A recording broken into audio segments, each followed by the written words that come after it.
Bienvenidos a Bolsa Books, grupo editorial. Probablemente el mejor canal literario de toda la vida.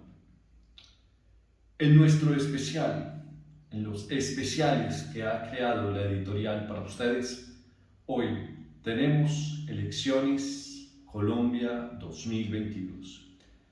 No sin antes hacer unas apreciaciones importantes para ubicarnos espacialmente dentro de lo que vamos a charlar y que ustedes tengan también claridad en relación a la posición que particularmente este servidor tiene. Entonces, la primera salvedad es que nadie le ha pagado a la editorial para realizar este video. Lo hago básicamente porque desde mi fuero interno, yo, Alejandro Jiménez, creo en el proyecto de Gustavo Petro. Con esa salvedad vamos a ir dirigiendo la conversación. Con todos los detractores, con todas las personas que pueden oponerse a este sentir y con todos sus argumentos como base, que también son importantes y necesarios, porque si no entonces no estaríamos hablando de democracia, sino de una dictadura. En las dictaduras, normalmente, las personas no pueden expresar libremente sus ideas ni sus pensamientos. Viven escondidos y en cloacas, tratando de cambiar o modificar el sistema porque quien ostenta el poder no le permite hacer una crítica ni demostrar otra posibilidad. Eso tiene que acabarse porque estamos en el siglo XXI y esto tiene que volverse una real democracia. Por lo tanto, desde esa perspectiva, entiendo, comprendo, siempre y cuando no exista la grosería ni el ataque al individuo en otras posibilidades distintas con otros puntos de vista. ¿Por qué creo en el proyecto de Gustavo Petro? Básicamente porque le apunta a la educación, a la reactivación del agro y a una reestructuración también del sector de la salud. No considero descabelladas algunas de sus propuestas, otras sí me parecen muy peligrosas y hay que cogerlas con pinzas también, porque no todo puede volverse demagogia y populismo. Frente a la situación o a lo que demostraron las elecciones, no son comparables todavía a las presidenciales. Hay varios análisis que circulan en la web de fuentes que aparentemente son muy serias, pero en realidad tienen una inclinación a desinformar. Por razones específicas, no puedo citar cuáles son, pero ustedes pueden encontrarlas en la web. Gustavo Petro gana la consulta por el partido del pacto histórico. Y algunos periódicos y algunos tabloides dicen que perdió seguidores. ¿Por qué esa información desde el marketing es importante?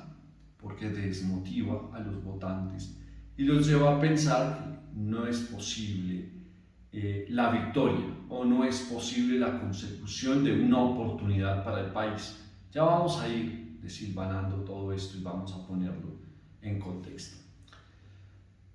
Pero eso no es cierto, al contrario, aumentaron exponencialmente, casi en 1.000.000 en relación a la consulta de hace 4 años. Lo que quiere decir que sí hubo un aumento en la consulta. Ya veremos qué sucede en las elecciones directas para presidente en lo que llamaríamos la primera vuelta. ¿Quién es Gustavo Petro? Entonces, Gustavo Petro siempre ha sido satanizado, señalado por sus oponentes de otros movimientos y otros políticos también y de personas del común como nosotros, le dicen, fue un guerrillero. Cosa que no es un secreto para absolutamente nadie. Pero les quiero recordar que los crímenes que cometió el M-19 fueron terminados con un acuerdo de paz en el gobierno de Virgilio Barco. ¿Y qué significa llegar a un acuerdo de paz? Esta es la parte más importante. Cuando uno llega a un acuerdo de paz dentro de una sociedad, que además después se daría el fenómeno de la constituyente, donde participaría el M-19, pero no solo ellos, sino una gran cantidad de sectores que estaban enajenados de la política porque eran rechazados y excluidos. La política, la constitución política de 1991 nos permite la diversificación, la consolida, lo que nosotros conocemos como democracia, que no es otra cosa que el gobierno del pueblo. Y el gobierno del pueblo tiene que ser incluyente. No solamente es el gobierno de las mayorías, ni el gobierno para las mayorías, sino que todos dentro de una sociedad podamos coexistir de manera pacífica y que cada uno de nuestros derechos individuales que nos asisten puedan ser respetados por el conglomerado. Eso es muy importante tenerlo presente. Dejemos esa información ahí por ahora. Se firma un acuerdo de paz. Ahora quiero recordarles que cuando el M-19 se toma el Palacio de Justicia, hay nuevas versiones que apuntan a que Pablo Escobar financió dicha toma. Puede ser, es decir, no estamos exentos de que eso pase, pero recordemos que quien bombardeó el Palacio de Justicia, quien metió los tanques ahí y quienes realmente asesinaron a los magistrados que se encontraban aquel día, fue el ejército colombiano. Es más, es tanto así que en algún momento se dice que hubo un golpe de Estado y que Virgilio Barco no pudo manejar la situación, sino fue el ejército. La orden de tomarse el Palacio de Justicia a sangre y fuego y la consecuencia inmediata que fue el asesinato de grandes magistrados que se encontraban ese día. Es un evento triste para el país. También entiendo que significaba la rendición, digamos, en ese instante del gobierno, porque lo que pensaban hacer era un juicio político, porque no se estaban cumpliendo los acuerdos de paz. Finalmente entraron los tanques y ustedes ya conocen la historia, aparte de la cantidad de desaparecidos que en ese entonces, en manos del F2, fueron llevados quién sabe a dónde. Hoy el Estado paga y tiene que pagar por crímenes de lesa humanidad miles de millones y una indemnización gigante. Esto no es nuevo, esto ha pasado en todos los estados. Pero aparte de ese incidente, que es bastante lamentable, en el cual cabe aclarar que Gustavo Petro no estaba ni hacía parte de los integrantes que ese día tomaron el poder por las armas y trataron de arrodillar el sistema democrático que imperaba en ese momento. ¿Qué pasa entonces? Hay un acuerdo de paz y en ese acuerdo de paz se dice que esas fuerzas, esas fuerzas en contra del Estado pueden participar en política. Igual a los miembros de la Unión Patriótica del M-19, y muchos de ellos fueron asesinados por el brazo armado del Estado. Eso no lo podemos olvidar. Pero tampoco podemos olvidar que cuando se hace una amnistía, cuando se hace un acuerdo de paz, lo que debe seguir es el olvido y tratar de reintegrar a esas personas en todos sus derechos para que todos podamos convivir en paz. Entonces, excluir o señalar a las personas por su pasado, lo único que hace es generar rencores que debieron desaparecer hace por lo menos 30 años y son tan vigentes ahora porque los asocian con los crímenes que sí cometió las FARC. Las FARC hicieron, no solo tienen en su haber crímenes de lesa humanidad y por lo tanto el indulto era más difícil y sin embargo se dio. Y hoy podemos decir que transitamos, en teoría, por lo menos en las ciudades y en los pueblos cercanos a las ciudades, con cierta tranquilidad, y los comerciantes pueden desplazarse y realizar sus negocios, y de alguna forma, bueno, de alguna forma tampoco, nos llegan los productos agropecuarios necesarios para la supervivencia. Eso está garantizado gracias a esos acuerdos de paz. No vamos a entrar a detallar si están bien hechos, si están mal hechos. Yo particularmente, cuando se hicieron los acuerdos de paz, sentí que no solamente no cumplían su función, sino que los crímenes quedaban en el aire y que no había un reconocimiento y tampoco había el arrepentimiento de las partes, en este caso de las FARC, por lo que habían hecho. La forma en que intentaron conseguir el poder fue a costa de personas inocentes que no tenían nada que ver en ese conflicto. La cantidad de desplazados que llegaron a las ciudades principales por culpa de ellos quedó en la impunidad. Y no hay todavía una reparación a esas víctimas que hoy todavía buscan algo de justicia y saber qué pasó con esos familiares desaparecidos que terminaron muy seguramente en fosas comunes. Esa es una historia muy oscura de Colombia que no podemos olvidar. Volvamos nuevamente a Gustavo Petro, aunque esto no es necesariamente ni exclusivamente sobre él. ¿Qué propone Gustavo Petro en términos electorales? Propone algo muy importante: educación, educación de calidad. Nunca en la historia de este país habíamos necesitado con tanta fuerza y con tanto ahínco trabajar en la educación. Esto que voy a decir muy seguramente, probablemente va a herir susceptibilidades y de plano quiero excusarme, aunque las cosas hay que decirlas. El uso del lenguaje de la juventud es deplorable. La cantidad de libros que leen y la cantidad de información que perciben es nula, y cualquier persona puede, con una idea simple, convencerlos de cosas que serían innombrables cuando uno ha estudiado. Ese primer punto para mí es fundamental dentro de la construcción del futuro. Normalmente quien le apunta a la educación nunca ve esos resultados inmediatamente, porque eso es a una generación, a futuro.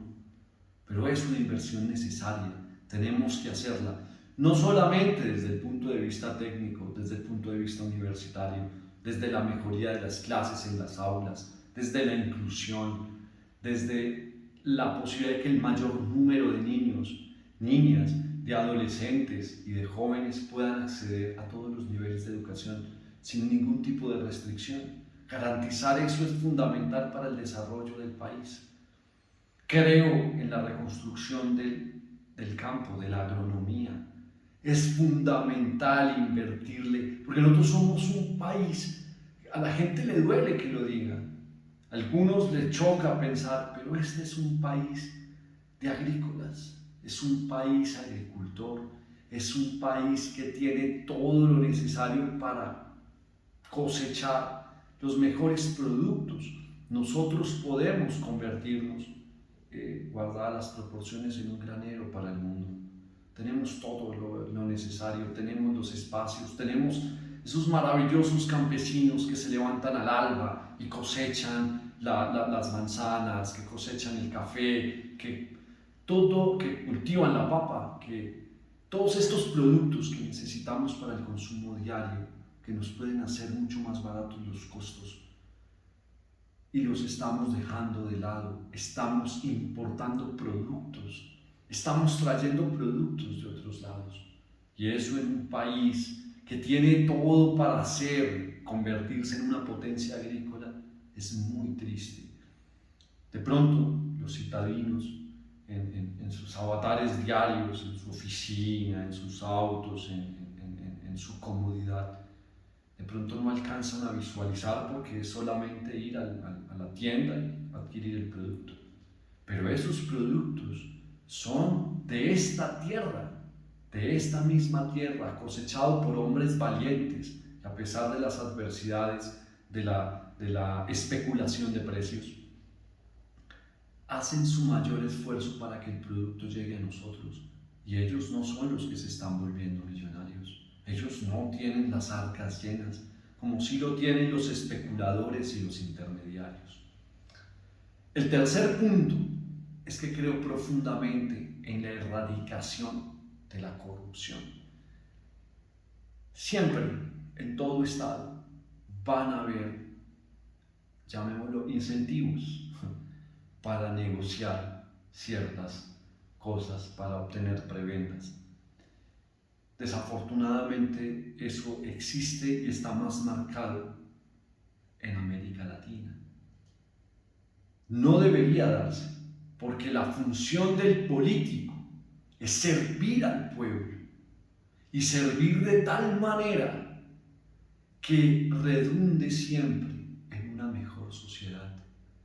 El político tiene la obligación de velar por su comunidad, de velar por su ciudad, por su municipio, de velar por el mejoramiento constante para el servicio de sus ciudadanos, de sus asociados, y tristemente esa condición no se ha dado. Entonces empiezan los señalamientos. Es que usted fue guerrillero. Como si eso anulara una carrera brillante en contra de la corrupción, como si eso opacara los resultados que logró en Bogotá. Hay mucha desinformación, pero hay muchas personas que sí se vieron beneficiadas. Por ejemplo, el esquema de basuras. Hubo un escándalo al inicio cuando se estaba implementando porque no se recogieron a tiempo. Yo les recuerdo a todos que hubo un saboteo que después se confirmó y que por eso no se recogieron esos primeros días a tiempo.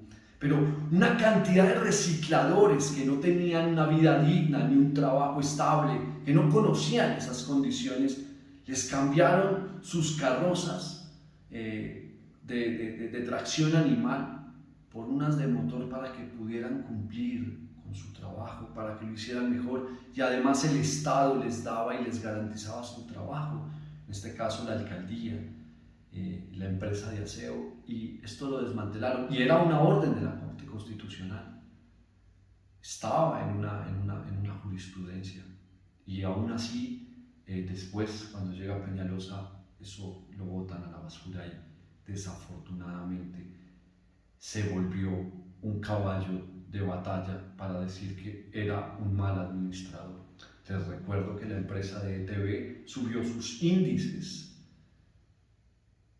en la bolsa de acciones por una buena gestión de lo que estaban haciendo. Recuerden ustedes que lo intentaron destituir y le colocaron una multa colosal y que fueron la Corte Interamericana quien le protegió los derechos políticos, porque realmente ahí había un abuso del poder en ese entonces del procurador.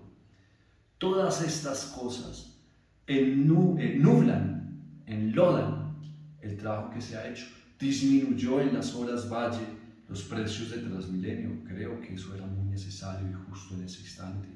Hay personas que se beneficiaron con ese sistema de transporte y es una ayuda que brinda, que debería brindar el Estado en ciertas horas, no lo digo en todas, pero eso es un ahorro para una familia que gana un salario reducido. Esto es muy importante. Cualquier ahorro se vuelve o se convierte, si ustedes hacen la conversión a algún producto, en un huevo, en un tomate, en una librita de arroz, perdón el término librita, en una libra de arroz, que finalmente le permite una condición, una calidad de vida mejor. Nosotros nos hemos invisibilizado los problemas para no verlos, pero están ahí.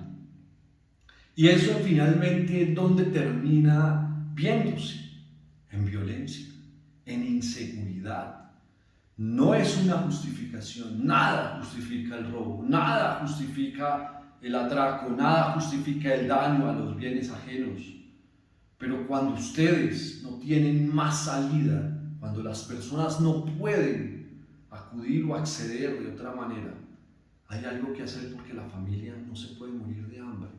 Cuando la falta de oportunidades, eso se va volviendo una olla de presión, hasta que termina explotando y corrompiendo los cimientos de la sociedad y de la democracia a la que todos tenemos derecho. Pero así como todos tenemos derecho, también tenemos obligaciones. Y una de esas obligaciones implica ver y entender que no solo se gobierna para la clase media y para la clase alta, que aquí se gobierna para todo un país y que todos somos parte de una misma sociedad y que el resultado de resolver los problemas en la sociedad donde más pobreza hay va a generar también y va a redundar en unas posibilidades de calidad de vida para la clase media, y la clase media le va a aportar a la clase alta sin ningún menoscabo y ningún menosprecio. También tenemos que garantizarla y protegerle los derechos a la educación, a la salud. Entonces creo que ahí hay un esquema al cual le creo, porque parte de vivir es servir, y no hay otra forma de servir que ayudar a otros. Hay personas que pueden hacerlo desde un nivel más alto porque tienen una posición o cargo que faculta o lo faculta para poder disminuir esas brechas, y la brecha siempre es económica y se evidencia mucho en la educación, porque sin educación es muy difícil poder formarse para salir del umbral de la pobreza, porque cada vez que un joven logra a través de su profesión salir del umbral de la pobreza, empieza a arrastrar también a su familia para una calidad de vida mayor. También los índices de violencia bajan. Pero también hay propuestas que él tiene que son muy cuestionables.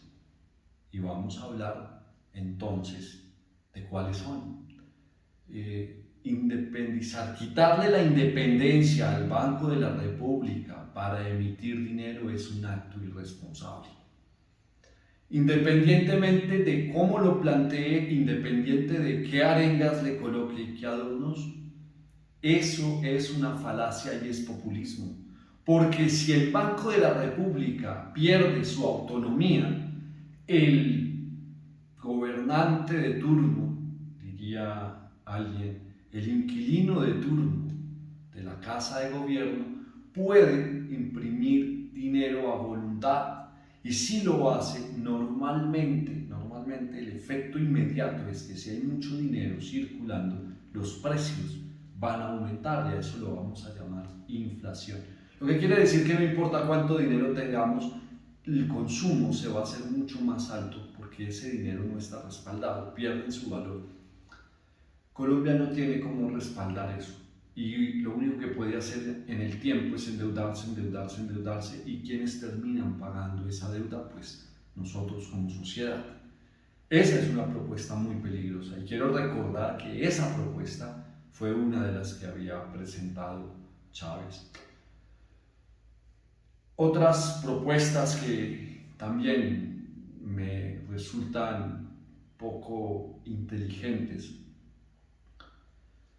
entre ellas, bueno, lo del tren que conecte la costa atlántica, puede ser viable, pero hay cosas mucho más importantes en este momento que requieren de una inversión estratégica inmediata.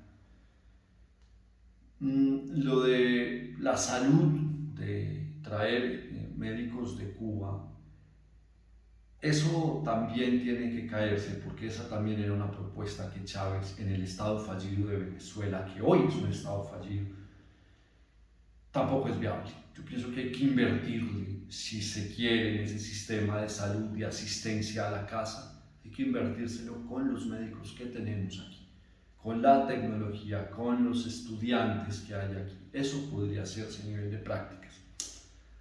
Lo otro, y a lo que también me uno, es a la reactivación de la economía a nivel de América Latina. Creo que ese camino es muy interesante y muy importante. Entonces, desmitificando esas, como lo que podemos considerar negativo de Gustavo Petro, las posibilidades a futuro, y es lo que yo creo, que él gobernará este país como lo hizo Rafael Correa en Ecuador, que le apuntó a la educación, logró construir un país con unas carreteras fantásticas, logró mejorar la calidad de vida y levantar los umbrales, disminuir los umbrales de pobreza. Eso lo pueden encontrar en internet.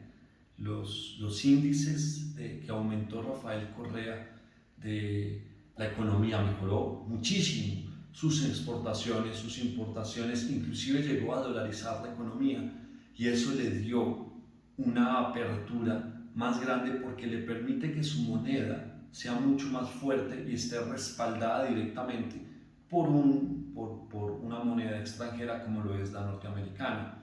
Ellos respaldan su dinero con petróleo, no Ecuador, sino Estados Unidos. Y Ecuador es hoy, puede uno decir, es un país en bonanza, pujante. Vamos a ver hasta dónde con los nuevos cambios, porque siempre vienen personas que requieren que se mantenga el status quo. ¿Cuál es la pelea hoy? ¿Cuál es el llamado que podemos hacer? Miren, Álvaro Uribe Vélez le hizo un bien al país. Y esto es antagónico, pero es que no todo lo que hacen las personas puede catalogarse como malo y olvidar las cosas que sí eran positivas. En un momento donde el país estaba completamente arrodillado, ustedes recordarán esas negociaciones fallidas en el Caguán que intentó realizar Andrés Pastrana. Con esa negociación fallida, el país entró de lleno en un momento donde era imposible desplazarse hacia ningún lado.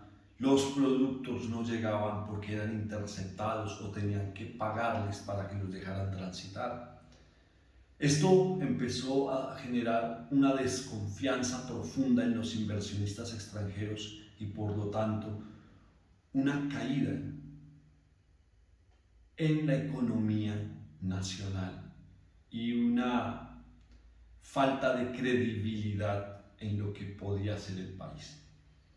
Y Álvaro Uribe le dio una visión al país, un norte, y fortaleció lo que debió haberse hecho desde el principio a las fuerzas militares, les devolvió la moral y eso generó una abundancia que no se había visto porque estaba represada y ya el país empieza a tratar de salir del estado deplorable en el que se encontraba. Las FARC le hicieron mucho daño y hoy todavía le hacen mucho daño al país.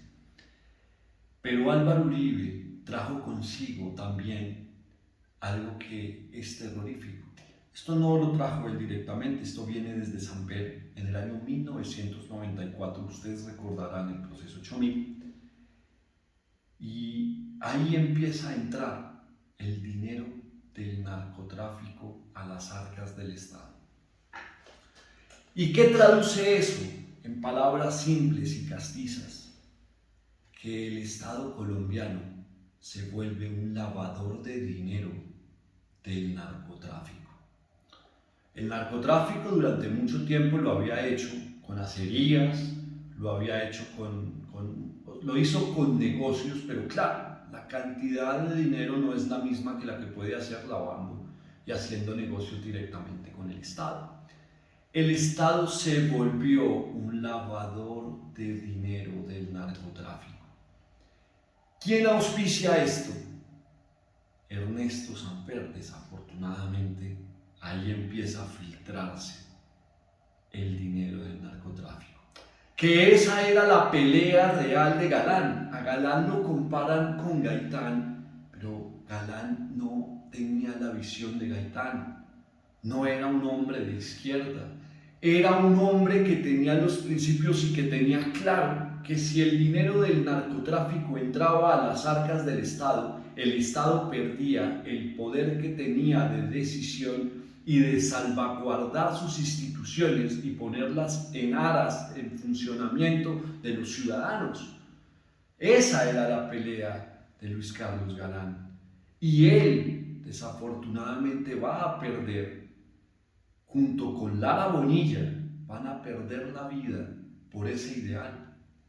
Porque era muy peligroso, porque el Estado pierde el poder para tomar decisiones en función de para lo que está constituida, que no es otra que velar por la seguridad, por los derechos esenciales de los asociados.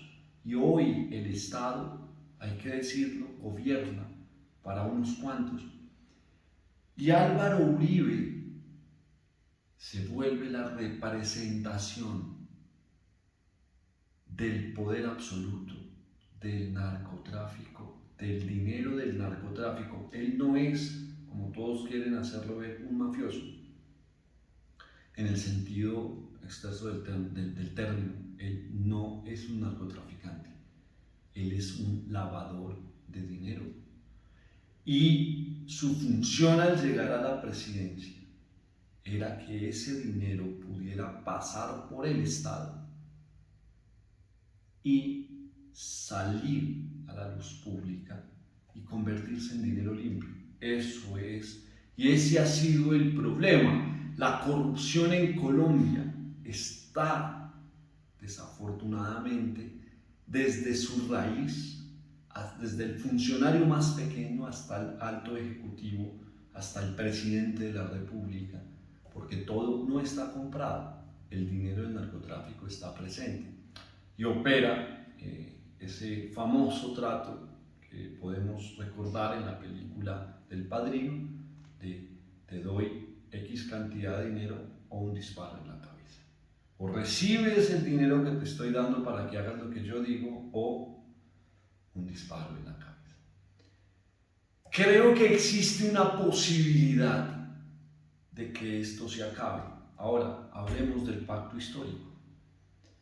Porque el pacto histórico suena incluyente, suena interesante, pero también puede ser una trampa. ¿Por qué lo digo? Porque puede haber allí una repartición de cuotas de poder en diferentes regiones disfrazada de pacto. Eso no lo sabemos, porque no estuvimos en la mesa de negociación, porque una cosa es lo que se dice a la luz pública y otra muy distinta a lo que pasa adentro. Y recordemos que esto es política y esto realmente aquí lo que se está jugando es poder, sendas de poder. Eso permite movilizaciones, contratos, influencias. Eso es en definitiva la política, por lo menos en una gran parte de América Latina, por no decir que en toda. Entonces, ¿hasta dónde puede ser el pacto histórico una señalización de una división de sendas de poder a lo largo y ancho del país para objetivos todavía no muy claros? La idea, y esto sí es parte de mi ingenuidad, es creer que realmente es un pacto histórico por Colombia. Pero aquí realmente prefiero la duda al continuismo. Aquí quería hacer otra salvedad porque algunos artículos mencionan, algunos artículos que pululan de medios que podríamos llamar tradicionales, que a veces lo que hacen es desinformar o amañar. Los artículos dicen: Gustavo Petro perdió en intención de votos, y comparan la elección del partido por el candidato a la presidencia del pacto histórico con la elección presidencial de hace 4 años contra Iván Duque en primera vuelta. Y no son correlativos, no se pueden comparar. ¿Con qué objetivo el marketing hace eso? Con el único de desmoralizar a las personas, de hacerlas creer que ese cambio soñado no es posible. Entonces hacen esa analogía. Pero acá lo que se estaba jugando era quién iba a representar para la presidencia del pacto histórico. Y pues evidentemente ganó Gustavo Petro con con una gran cantidad de votos, más de 4 millones. Y si uno se pone a analizar, tiene 1 millón de votos más que hace 4 años cuando se hizo las mismas votaciones para ver quién iba a ser el candidato para la presidencia. Entonces no se dejen desmotivar por eso, esa es información falsa. Si uno pensara, por ejemplo, para situarnos en Sudáfrica, cuando hicieron el Mundial, ellos sufrieron los rigores de la parte de esa discriminación de parte de los británicos. Y cuando organizaron el Mundial ellos convivían muy bien y uno les preguntaba, ¿por qué logras esto? Y dice, simplemente olvidamos, porque si no, no teníamos futuro como sociedad, porque si no iban a seguir matándose.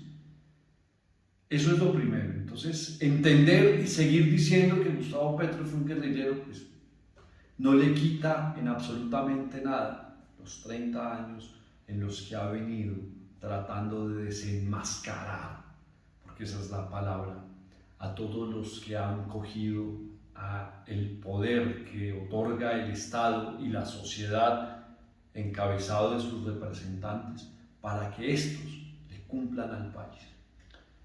Lo otro es que se notaron unas irregularidades, hay reconteo de votos en este momento y se puede establecer que en muchas mesas no se le contaron o se le sumaron votos al pacto histórico, fueron escondidos.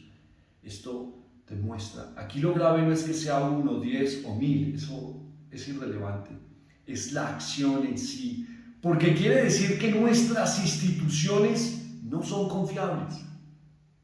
Y si las instituciones que regulan el principio rector, que es la democracia, no es confiable, entonces no estamos en una democracia, estamos en una dictadura, porque la posibilidad de elección no existe. Y la primera regla para que exista la democracia, el gobierno del pueblo, es la posibilidad de elegir en la suma total por un destino específico hacia una propuesta que nos llame la atención. Si eso no es posible, si las personas están modificando los datos o no contándolos, eso es corrupción. Y no solo es corrupción en el sentido económico, es corrupción en el sentido que atenta directamente contra la democracia, que es el primer pilar de nuestra sociedad. Sin democracia no tenemos absolutamente nada, porque entonces simplemente somos vasallos y hacen con nosotros lo que se les da la gana. Aquí hay que aquí hay que puntualizar, y esto sí debería ser.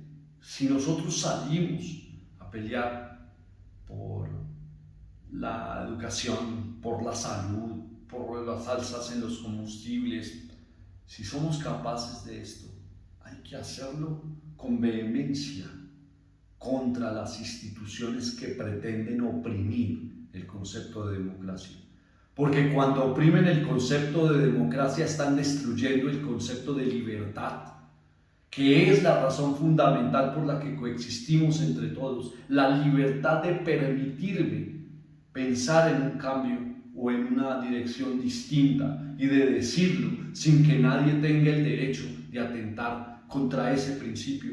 Que no ganen, que lo que yo espero no suceda es una posibilidad, pero el poder está en que yo sea capaz de expresarlo, de manifestarlo, y que la sociedad en sí tenga también la tolerancia para decir, bueno, es una opinión más. Y esto es el ejercicio de la libertad de lo que yo estoy haciendo hoy a través de un medio que me parece democrático como lo es YouTube. Nunca en la historia tantas expresiones diversas podían darse en un solo medio, y YouTube es la expresión clara de la democracia hasta ahora, porque lo que hicieron con Rusia ya lo pone a uno a pensar cuál es el derrotero, porque de esa misma manera debieron haberlo hecho con otro tipo de países. Pero ese es otro especial al que los voy a invitar al finalizar este programa. Vamos entonces ahora con la figura de Federico Gutiérrez. Pero no le dicen Federico, le dicen Fico Gutiérrez. Esos diminutivos siempre generan más confianza. En marketing, a mí me parece impresionante cómo logran adherir sentimientos y sensaciones de igualdad cuando las cosas realmente no son así. Investigado por la oficina de Envigado. ¿Por qué? ¿Qué hacía la oficina de Envigado? Cuando quería mostrar resultados, entonces generaba violencia, luego iba y las apaciguaba y decía que estaba mejorando la ciudad. Investigado por Hidroituango, eso hay que tenerlo presente. Y muy extrañamente hoy podemos decir que él es el candidato de Álvaro Uribe. Lo que quiere decir que él representa la continuidad. Y si él representa la continuidad, entonces no estamos buscando un destino diferente. Sus propuestas son atacar. Hoy apareció en un medio importante nacional tocando acordeón y me hace acordar a Iván Duque hace 4 años tocando guitarra y cantando y moviendo la pelota.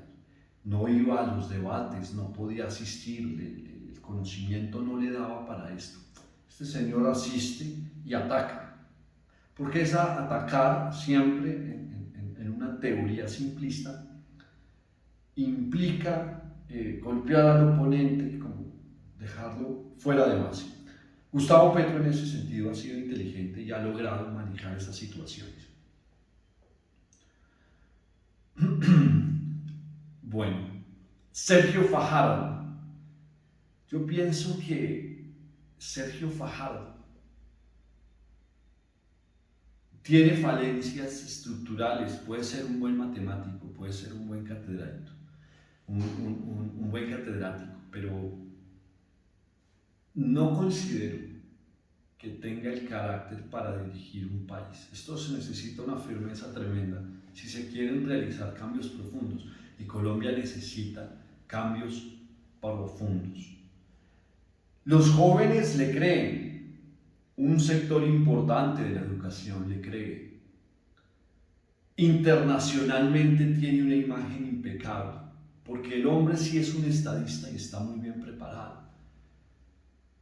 Las elecciones hoy me figuran peligrosas porque nos están poniendo a otra persona, la están sacando de la nada, como sacarla de una chistera para vendernos un humo con la idea de que podemos volvernos Venezuela. Yo les digo a ustedes, tratemos de pensar que no vamos a ser Venezuela sino un Ecuador y que de pronto podamos apuntarle con el tiempo a ser uno de los países más prósperos de América Latina, que no es un sueño imposible. Tenemos todos los elementos, todos los recursos, todo lo necesario para hacerlo. No nos dejemos llenar de desinformación. Lo que ha venido pasando últimamente es simplemente eso, ataques y ataques y ataques, para que nosotros miremos solamente los lados negativos, pero detrás de las gestiones que se hicieron en Bogotá, detrás de esa alcaldía y de esa gerencia, de esa alta administración, fue inteligente. Bogotá trajo unos índices muy importantes de empleo, falló a nivel de seguridad. Sí pienso que hubo falencias, porque es que esa inclusión que él propone también se vuelve un juego de doble filo. Ahí hay que empezar a exigirle acciones más contundentes y velar también por la seguridad. La inseguridad, nadie debería tener el derecho de atentar contra la vida de otro ciudadano bajo ninguna circunstancia. Pero hoy en día ustedes lo pueden ver. Caminar por Bogotá con un teléfono o casi en cualquier parte. No puede uno estar tranquilo ni en un Transmilenio, ni esperando un taxi, ni caminando. Básicamente esto se volvió gótica. Y la delincuencia se lo ha venido tomando y tomando, y las autoridades no han hecho nada. Y eso también es culpa de nosotros, porque nosotros le hemos quitado la autoridad a la policía para que ejerza su función. Y la policía tampoco ha sabido ejercer su poder y se ha extralimitado cuando tenía que mantenerse al margen. Y cuando tenía que actuar, pues no lo ha hecho con contundencia. Esas son cosas que tenemos que exigir. Pero yo creo que este señor, Gustavo Petro, puede ser la respuesta y la razón por la que este país puede lograr una mejoría en el ámbito de educación, en el ámbito de la reactivación del campo. Pienso yo que un banco agrario sería fantástico, en las relaciones con otros países, en el comercio, inclusive puede haber una regulación de los precios y eso puede generarnos un bienestar, como les decía, tener recursos en ahorros sustanciales porque los productos o se mantienen o bajan es fundamental para las familias de estratos 1 y 2 y, ¿por qué no?, del estrato 3 y 4 también. Es importante porque usted con esos excedentes puede comprar otras cosas y eso significa hacer economía local y la economía local es lo que moviliza a los pueblos. La gente normalmente dice me voy para Éxito, me voy para el Costo, lo cual está bien, ¿no? Cada quien compra donde quiere. Van a los grandes centros comerciales a comprar y eso está bien porque moviliza el dinero. Pero si también pensamos en la tienda de la esquina, también vamos y le compramos a don Juanito y empezamos a movilizar la economía a nivel local, va a haber un movimiento de dinero. Y eso quiere decir que el señor que tiene un empleado le va a poder pagar un sueldo, que le va a poder pagar a sus proveedores, y eso se vuelve una cadena que al final, ¿quién será el más beneficiado? Pues los campesinos, que son los que nos traen los productos. Pensemos también en que nosotros como ciudadanos, si queremos un mundo mejor, un país mejor, tenemos que esforzarnos y empezar también a ser inteligentes con nuestro dinero. Y eso implica también comprar en las tiendas, en esos pequeños almacenes que también buscan mejorar su condición económica, que sostienen 1 o 2 empleados. Eso es fundamental dentro de una sociedad. También está en nuestras manos. También implica que si alguien nos pone la direccional, no acelerar más rápido para que nos pasen por el lado, para que no pueda pasar, no botar los papeles a la calle, no permitir que agredan, que no destruyan nuestras instituciones, que no destruyan nuestros parques, que empecemos a cuidar lo que es nuestro. Porque eso también demuestra un amor por un país que a pesar de su corta historia está tratando de iniciar una. Y si lo logramos hacer, hagámoslo juntos, entre todos como sociedad.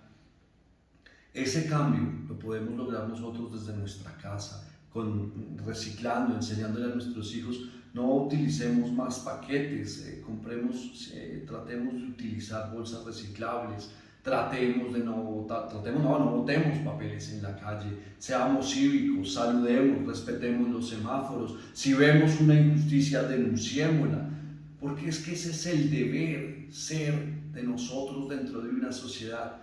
Todos con escándalo miramos y señalamos, mira lo que pasó en tal parte, pero nosotros no estamos construyendo un país, simplemente lo estamos dejando de lado. Y es importante dejar de ser espectadores en un tiempo que nos obliga, y lo digo con el corazón en la mano, nos obliga a ser partícipes, a estar activos dentro de esto que llamamos democracia, porque al final todo este país también es nuestra casa y depende de nosotros que esto funcione o no. No se dejen engañar por discursos baratos, por demagogias. Todas las propuestas siempre tienen cosas positivas y cosas negativas. Yo pienso que hay un proyecto interesante que puede empezar, que espero que no se desvíe, que no termine en el totalitarismo de la izquierda diciendo que ahora ostentan el poder y por lo tanto hacen lo que se les da la gana, sino en esa izquierda que se asemeje a la izquierda europea, a esos socialdemócratas que mezclaron muy bien lo que es el Estado, ayudando a sus asociados, ofreciéndole garantías en seguridad, en educación, en salud, en oportunidades, en acceso a vivienda. Eso es lo que tenemos que apuntar y a eso no hay que tenerle miedo. Europa, la Unión Europea es comunitaria y por ser comunitaria no quiere decir que excluyan el capitalismo, quieren decir que de la base más alta va generando bienestar y de la base y de la parte más alta genera beneficios a las personas que más lo necesitan y eso genera un equilibrio y una sociedad equilibrada tiende siempre a ser una sociedad próspera. A eso es a lo que tenemos que apuntarle. Apuntémosle al cambio, apuntémosle a mejorar la sociedad, apuntémosle a esta transformación que hoy nos llama, pero la transformación también tiene que venir de nuestra parte, con el ejemplo que le damos a nuestros hijos, con el ejemplo que tenemos con el vecino, con el respeto por ciertas reglas de convivencia. Si empezamos a trabajar en nosotros, si empezamos también a tomarnos en serio esto de ser partícipes dentro de la política, dentro del mundo social, entonces vamos a ser mejores personas. Los invito a que estén leyendo constantemente, a que verifiquen las fuentes de información, a que si de pronto no tienen el hábito de leer, lo empiecen a realizar, porque esa construcción les va a permitir analizar mucho más allá de la simple superficie y les va a permitir tomar decisiones y no dejar que personas les metan, perdónenme el término, los dedos a la boca pensando que ustedes no tienen dientes.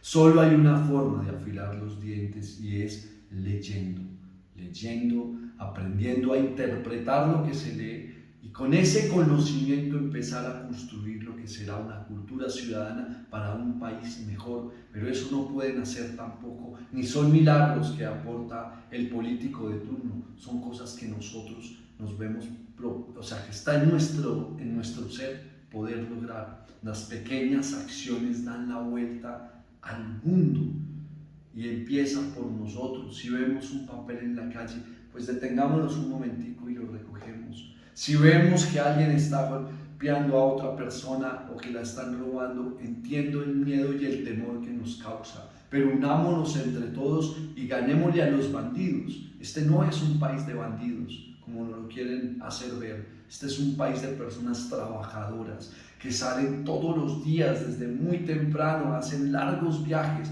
para sostener a sus hijos, para darles lo mucho o lo poco que pueden ofrecerle para que tengan una vida mejor. Y eso merece ser recompensado, pero tenemos que empezar a unirnos, a dejar de pensar que ese problema es de mi vecino, que ese ya no es mi problema, que eso no me afecta, porque sí nos afecta. Lo que le pasa al vecino nos pasa a nosotros.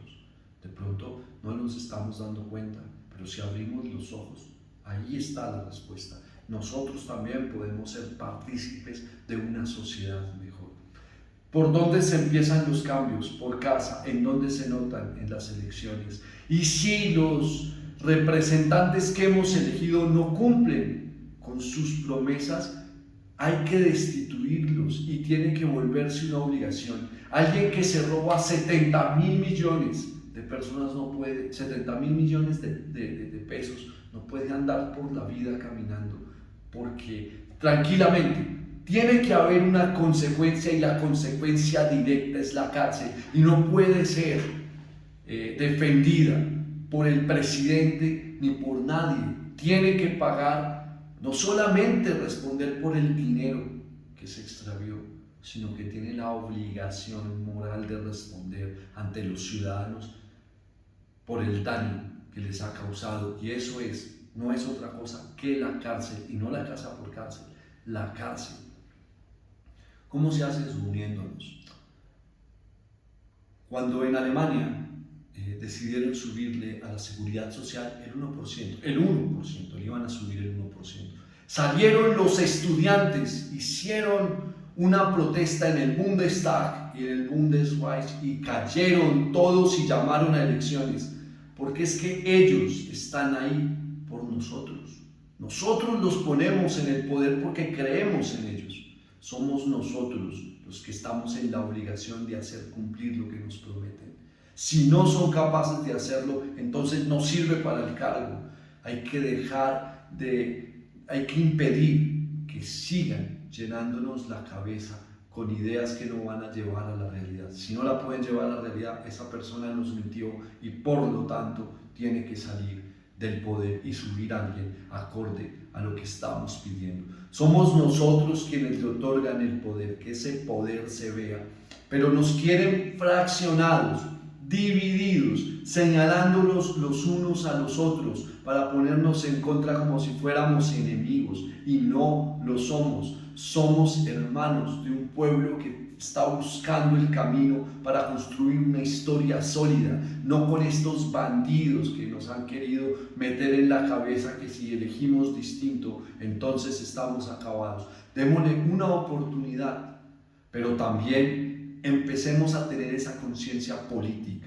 No hay que salir a destruir las cosas, hay que construir teorías para presentarlas como plausibles para construir un país mejor. Eso es lo que necesitamos. Yo los invito a votar, voten por quien quieran, pero elijan que se sienta en las urnas el poder de la gente y que asimismo, cuando no nos cumplan, cuando un senador esté haciendo de las suyas, robando el erario público, cuando esté robando los recursos que le pertenecen a todos, que nos pertenecen en suma a todos y que es para el bienestar, esa persona tiene que pagar con la cárcel y tiene que responder por el dinero. No podemos seguir permitiendo que los políticos hagan lo que quieran con esta riqueza maravillosa. Hoy en día ustedes van al supermercado y encuentran que los precios están disparados. Entonces es muy fácil, ¿no? En la guerra en Ucrania, Estados Unidos, siempre hay un culpable. Cuando los culpables parten de la misma administración, no se le están dando incentivos a los campesinos para la producción, como sí sucede en otros países. Entonces la culpa sí es del Estado, pero ¿quién pone al Estado? Nosotros. Hagamos valer ese derecho. La democracia también implica una obligación, pero también nos da autoridad para pedir y exigir cuando no se cumplen las condiciones. Y la policía, ni el SMAT, ni nadie puede reprimir ese sentir de voluntad que tenemos todos dentro de nosotros y que le estamos otorgando cuando los elegimos. Ellos deben sumarse, pero ¿cómo hacemos para que se sumen? Sin destruir, porque cada vez que destruimos, en realidad nos estamos destruyendo nosotros, porque eso sale del erario público. Esos son nuestros impuestos, que es otra obligación que tenemos que cumplir. Pero nosotros decimos, ¿para qué pagar impuestos en un país donde se roban el dinero? Esa frase es real y es demasiado triste. Busquemos que ese dinero se vea representado en obras sociales que finalmente nos van a beneficiar a todos. Y no sigamos permitiendo bajo ninguna circunstancia que nos sigan extorsionando, que nos sigan robando, que nos sigan endeudando y el país no progresa en el sentido que debería. Tenemos que velar porque las oportunidades sean para todos y ya que cada quien las aproveche, pero que existan. Esa es la verdadera democracia.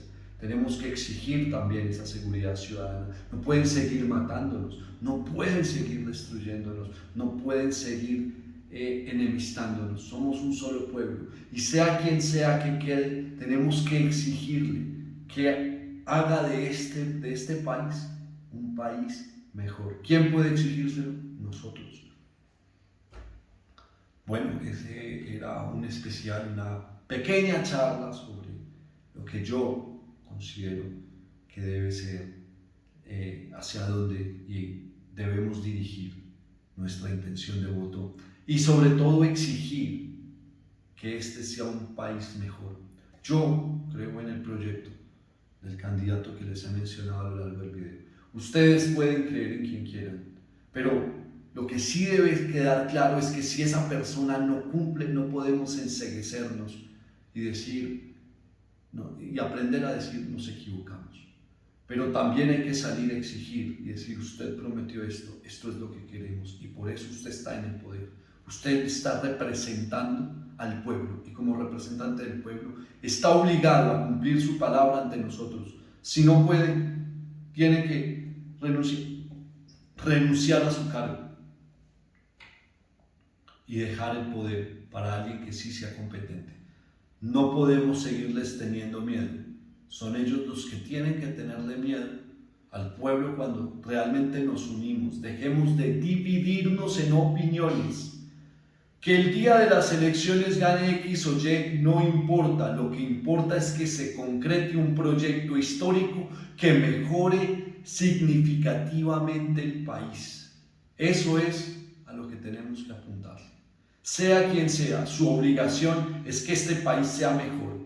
Y ser mejor implica la reactivación del campo, implica seguridad ciudadana, implica educación, implica mejores relaciones internacionales, implica exportación e importación de productos, implica bajar los costos de vida para que podamos vivir mejor, digamos, con mayor equilibrio, implica garantizar la estabilidad económica, social, política y educacional del país. Les agradezco enormemente este tiempo, los invito a suscribirse, a dejar sus comentarios. Estaremos el viernes con especial Ucrania 2. No lo olviden, aquí por Words and Books. Narraciones, cuentos, leyendas, historias especiales, entrevistas. Un abrazo.